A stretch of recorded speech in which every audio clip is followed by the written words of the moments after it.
नमस्ते बच्चों, मैं श्रीजा श्रीकांत, शक्ति पीयू कॉलेज की हिंदी अध्यापिका आज आपके सामने कक्षा 12वीं की हिंदी का पाठ्य पुस्तिका में से सूरदास के पद जो कवि सूरदास जी ने लिखी हैं वह लेकर आई हूँ। आज हम सूरदास जी के पद जो हैं उन पर चर्चा करेंगे।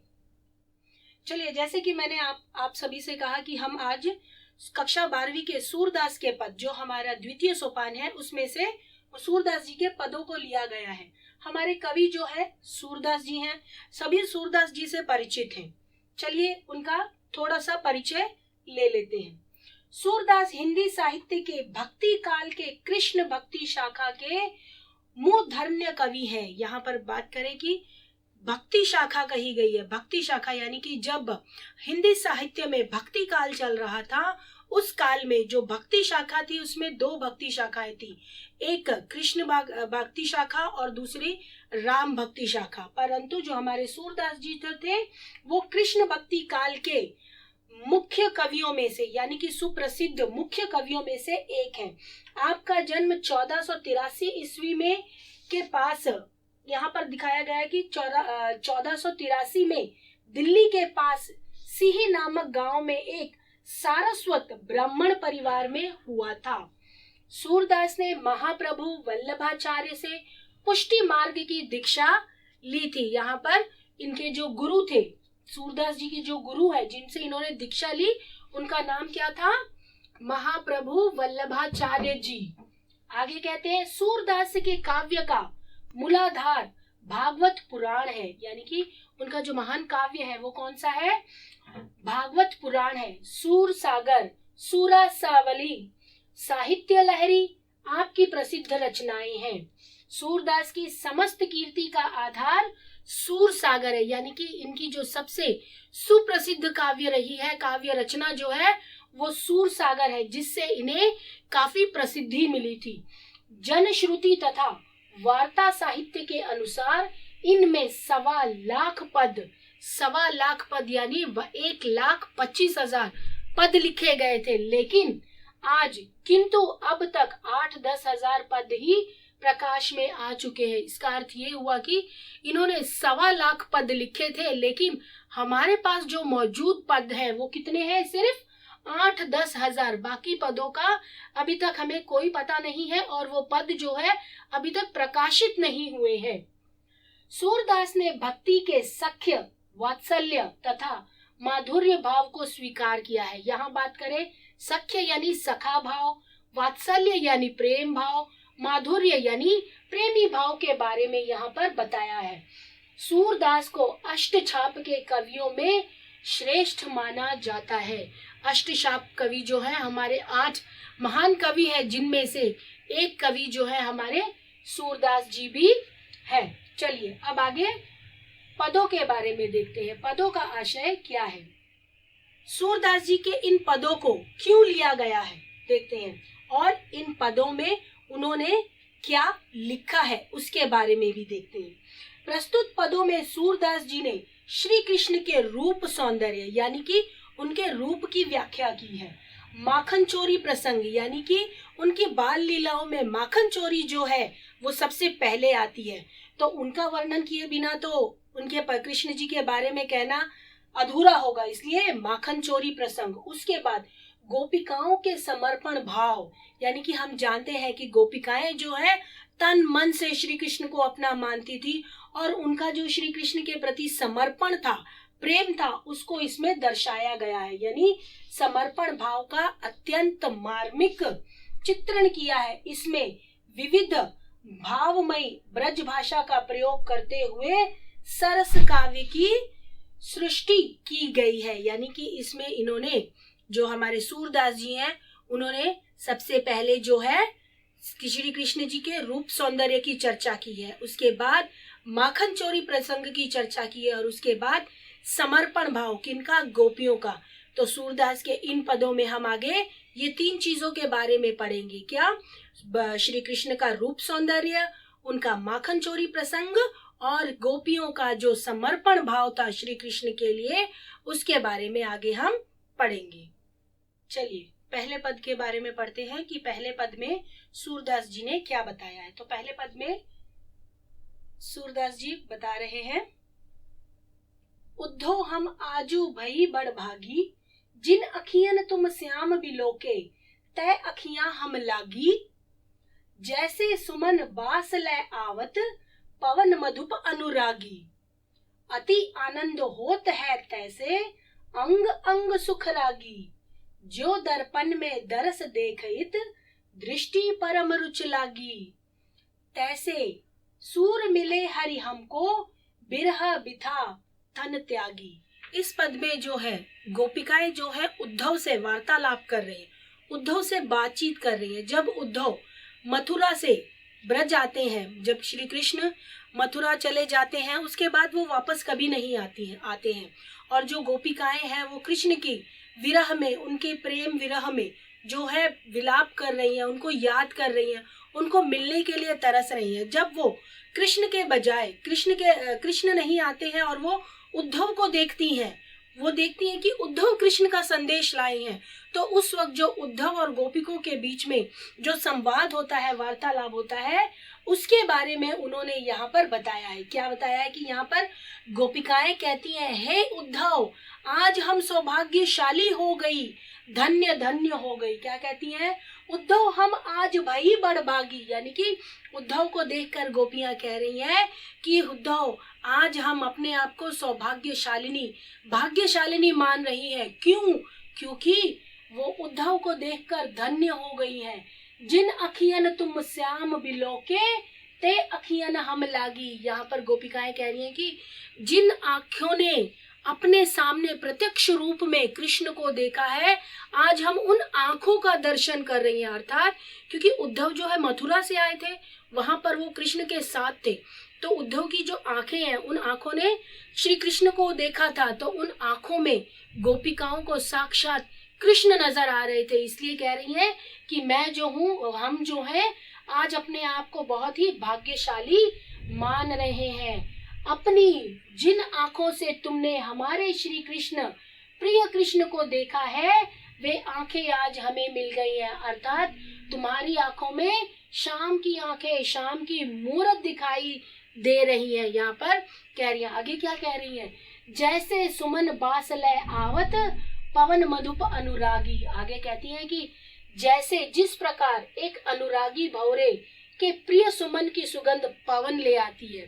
जैसे कि हमें तो सबको पता ही है कि जो भंवरा होता है वो फूलों का दीवाना होता है और वो दूर से फूलों की खुशबू सूंघते हुए फूलों के पास आ जाता है। तो यह कह रहे हैं कि जिस प्रकार एक भंवरे के पास जो पवन है, वायु, हवा जो है, वो फूलों की खुशबू को, गंध को बहाकर भंवरे के पास ले आती है और भंवरा उस खुशबू को सूंघता हुआ उस फूल के पास पहुंच जाता है। कहते हैं उसी तरह उद्धव जो है यहाँ पर श्री कृष्ण की सुगंध ले आए हैं और सारी गोपियां उनके पास पहुंच गई हैं। कैसे, क्या कह रही हैं? वो कह रही हैं, जैसे अनुरागी भंवरे के प्रिय सुमन की गंध पवन ले आती है और उस गंध से बंधा भंवरा अपने प्रिय सुमन तक पहुंच जाता है, वैसे ही तुम्हें देखकर हमें आनंद हो रहा है। तुम भी अपने अंग अंग में श्री कृष्ण के सुख राग प्रेम भर के ले आए हो। क्या कह रही है यहाँ पर? अति आनंद होत है तैसे, अंग अंग सुख रागी, यानी कि तुम भी उसी तरह कृष्ण के अंग की जो सुगंध है, उनका जो प्रेम है, अपने साथ ले आए हो, वो उन्हें प्रसन्न कर रही है। आगे क्या कह रही है? ज्यों दर्पण में दरस देखित, दृष्टि परम रुचि लागी। आगे कह रही है, उसी प्रकार तुम्हारे नेत्र रूपी दर्पण में कृष्ण के नेत्रों के दर्शन हमें बहुत अच्छे लग रहे हैं। जैसे कि हमने पहले देखा कि उन्होंने कहा है कि उद्धव की आंखों में उन्हें कृष्ण की मूरत दिखाई दे रही है, तो यहाँ पर कह रही है कि तुम्हारे नेत्र रूपी दर्पणों में श्री कृष्ण के नेत्र दिखाई दे रहे, श्री कृष्ण दिखाई दे रहे हैं। कहते हैं उन नेत्रों में श्री कृष्ण को झांक कर वो देख रही हैं। सूरदास कहते हैं कि इस प्रकार आज हमें साक्षात श्याम ही मिल गए हैं। तैसे सूर मिले हरि हमको, यानी सूरदास जी कह रहे हैं कि उसी प्रकार हमें जो है श्री कृष्ण मिल गए हैं। बिरह बिथा तन त्यागी, क्या कह रहे हैं? आज हमें साक्षात श्याम ही मिल गए हैं और हमारे तन में विरह व्यथा छोड़ दिया है।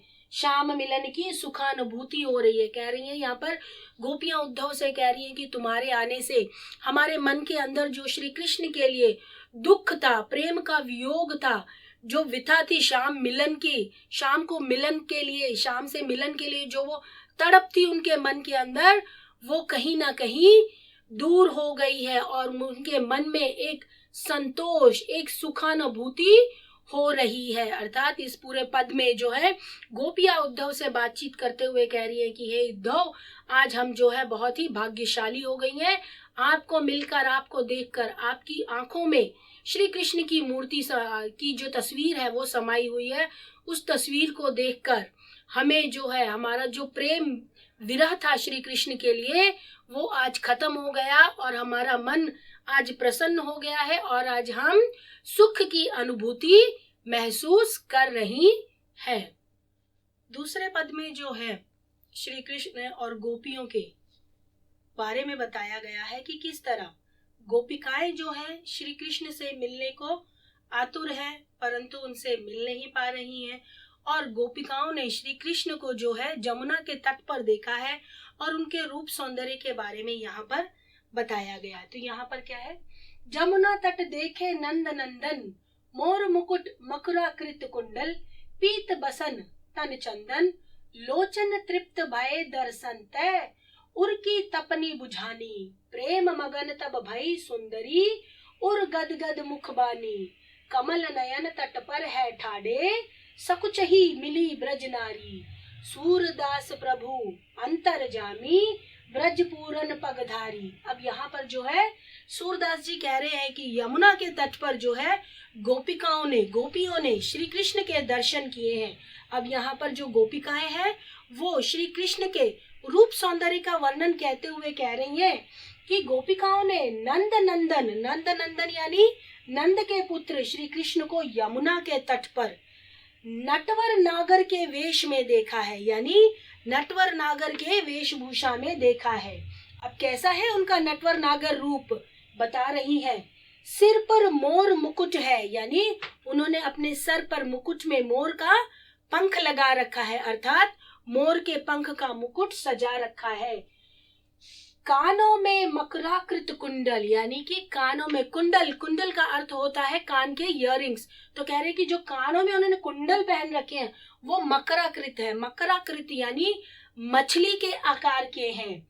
कटी में पीतांबर और शरीर पर चंदन का लेट। कटी में पीतांबर यानी कि हम सब जानते हैं कि श्री कृष्ण को पीले वस्त्र जो थे उन्हें बहुत पसंद थे। पीतांबर यानी कि पीले वस्त्र को धारण करने वाला। तो उन्होंने अपने तन पर पीले वस्त्र धारण किए हुए हैं और उसके साथ अपने शरीर पर चंदन का लेप लगा रखा है और कह रही हैं कि इस नटवर नागर रूप के दर्शन कर मात्र से ही गोपिकाएं जो हैं वो तृप्त हो गई हैं। उनके जो प्यासे नयन थे, तरस रहे थे श्री कृष्ण को देखने के लिए, उनको मिलने के लिए, वो जो प्यास थी, उनके जो नेत्र थे प्यासे, वो उनके इस रूप को देखकर तृप्त हो गए हैं।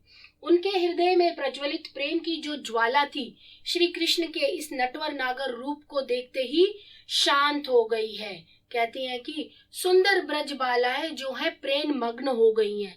कृष्ण को देखते हुए जो बालाएं हैं, गोपिकाएं हैं, वो कृष्ण को देखकर प्रेम में मग्न हो गई हैं।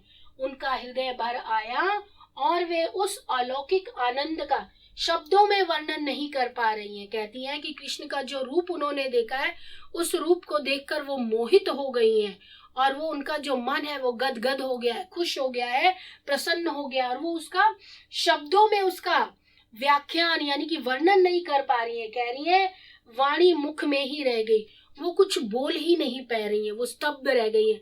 कृष्ण का जो इतना सुंदर रूप था उस रूप को देखकर जैसे उनके मुंह में एक चुप्पी सी लग गई है। वो बोलना तो चाहती है लेकिन वो बोल नहीं पा रही है। जो वाणी है, स्वर है, वो मुख द्वार पर यानी उनके जो होठों तक आके वो रुक गई है, वो आगे कुछ बोल ही नहीं पा रही है। कमल के समान सुंदर नैनों वाले श्री कृष्ण यमुना तट पर खड़े हैं और गोपियां जो है लज्जावश उनसे मिल नहीं पा रही है। गोपियां तो यमुना तट पर गई ही श्री कृष्ण को देखने थी, उनसे मिलने थी, लेकिन जैसे ही उन्होंने श्री कृष्ण का जो नटवर नागर रूप देखा, उस रूप को देख के वो सारी जो है मुग्ध हो गई और कह रहे हैं कि लज्जावश वो चाहकर भी श्री कृष्ण से जो है मिल नहीं पा रही हैं, उनके पास नहीं जा पा रही हैं, उनसे बातचीत करने के लिए उन्हें संकोच हो रहा है। पर सूरदास जी यहाँ कहते हैं कि जो हमारे कृष्ण है वो तो अंतर्यामी है, वो तो सबके मन की बात जानते हैं, फिर वो भला गोपियों के मन की बात कैसे नहीं समझ पाते। उन्होंने गोपियों के मन की बात समझी और गोपियां जो लज्जा व संकोच कर रही थी श्री कृष्ण से मिलने के लिए, तो उनकी लज्जा और संकोच को दूर करके उनके मन की आशा को जो था पूर्ण करने के लिए श्री कृष्ण स्वयं ही गोपियों के पास चले गए और उन्होंने गोपियों के मन की जो इच्छा थी उसको पूर्ण किया, उनसे भेंट की, उनसे वार्तालाप की, ताकि जो गोपियां हैं उनका मन जो है यहाँ पर संतुष्ट हो सके। अब कृष्ण की लीलाओं के बारे में बात हो और उनके बचपन की बाल लीला की बात ना हो तो ऐसे तो हो नहीं सकता। और उनकी बाल लीलाओं में कही जाए बात तो माखन चोरी तो सबसे पहले आती है।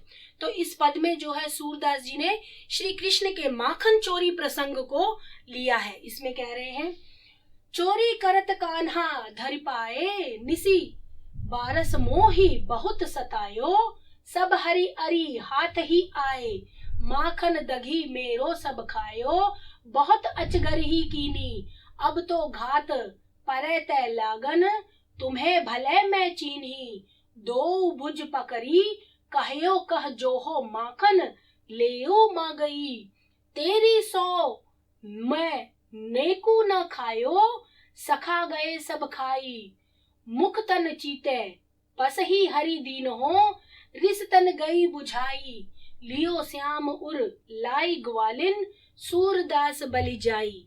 अब यहाँ पर जो है श्री कृष्ण के जो माखन चोरी प्रसंग से लिया गया, यहाँ पर जो है सूरदास जी कहते हैं कि बचपन में जब श्री कृष्ण जी माखन चोरी किया करते थे तब वो गोपिकाओं को और ब्रज वालों को बहुत ही परेशान किया करते थे। ये ना केवल माखन खाते थे बल्कि माखन खाने के बाद जो है उनकी मटकियां भी फोड़ दिया करते थे। जिस मटकी में या जिस पात्र में माखन रखा जाता था, दही रखा जाता था, उसको खाकर तोड़ देते थे।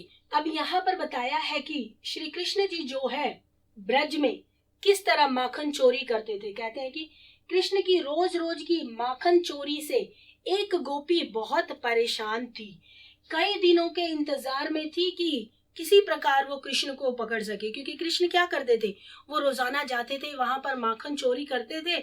माखन तो खाते ही थे, दही भी खाते थे, साथ में अपने सखों को, अपने मित्रों को भी खिलाते थे, और खाने के बाद जो है वो मटकी फोड़ देते थे, जिस कारण ये जो गोपी थी बहुत परेशान हो गई थी।